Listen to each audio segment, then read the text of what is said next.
টক ঝাল মিষ্টি আমড়ার আচার খেতে সকলেই পছন্দ করে, তাই আজকে আমি আপনাদের সাথে হাজির করে নিলাম আমড়ার আচার। তার জন্য প্রথমে নেব কাঁচা আমড়া। আমড়াগুলো ভালো করে বোটা আর খোসা দুটোই ছাড়িয়ে ফেলবো। অনেকে খোসা সমেত করে, কিন্তু আমি এখানে খোসা ছাড়িয়ে করব, কারণ খোসার মধ্যে প্রচুর কষ থাকে, যেটার জন্য আমড়ার আচারে কিন্তু একটা তেতো ভাব চলে আসে। তাই ভালো করে খোসাগুলোকে ছাড়িয়ে নিয়েছি।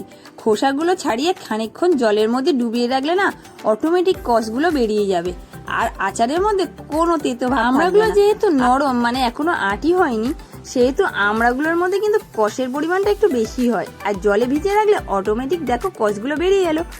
আর আঁটি ছাড়া, মানে এই যখন আঁটি হয় না, নরম অবস্থায় কিন্তু আমড়ার আচার করে রাখলে যেটা খেতে কিন্তু দারুণ লাগে, আর আঁটি হয়ে গেলে অতটা ভালো লাগে না।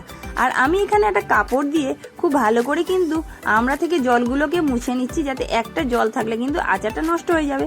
আর আচারের জন্য তো অবশ্যই করে লাগবে একটা মশলা, তার জন্য 5 ফোড়ন, জিরে আর দিয়ে দিলাম মৌরি, সব একসাথে, আর একটা শুকনো লঙ্কা দিয়ে খুব সুন্দর করে একটু ভেজা ভাজা করে নিয়ে একটা শিলে গুঁড়ো করে নেবো। আপনারা মিক্সিতে করে নিতে পারেন।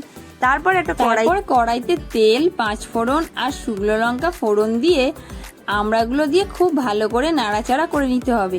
আর জানো তো, এতে কিন্তু কোনো জল ইউজ করা যাবে না, মানে একেবারেই জল ছাড়াই এই আচারটা করতে হবে, যার জন্য এই আমড়ার আচারটা বছর ভোর সংরক্ষণ করে রাখা যায়।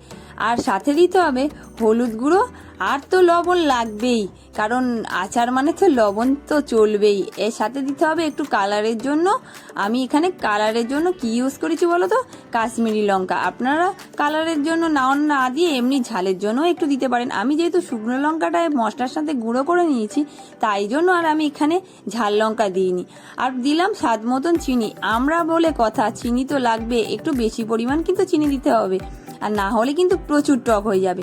আর যেহেতু জল ইউজ করা যাবে না, পুরো এটা আঁচটাকে লো ফ্লেমেই রাখতে হবে।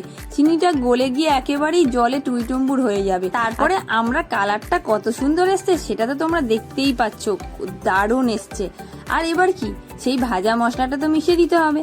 আর এটা কিন্তু খুব বেশি রস লাগলে চলবে না, মানে এটা কিন্তু মশলা দেওয়ার আগে খানিকক্ষণ ধরে এই মানে চিনির রসটাকে মেরে নিতে হবে, আর তাতেই আমড়াগুলো কিন্তু নরম হয়ে যাবে, আর তার সাথে সাথে টেস্টটা কিন্তু দারুণ আসবে।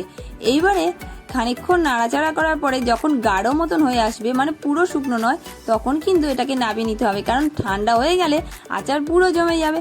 তাহলে আজকেরই কিন্তু আমার আমড়ার আচারটা রেডি। একবার হলেও আপনারা বানিয়ে খেয়ে দেখে বলবেন এই আচার কেমন হয়েছে। টাটা।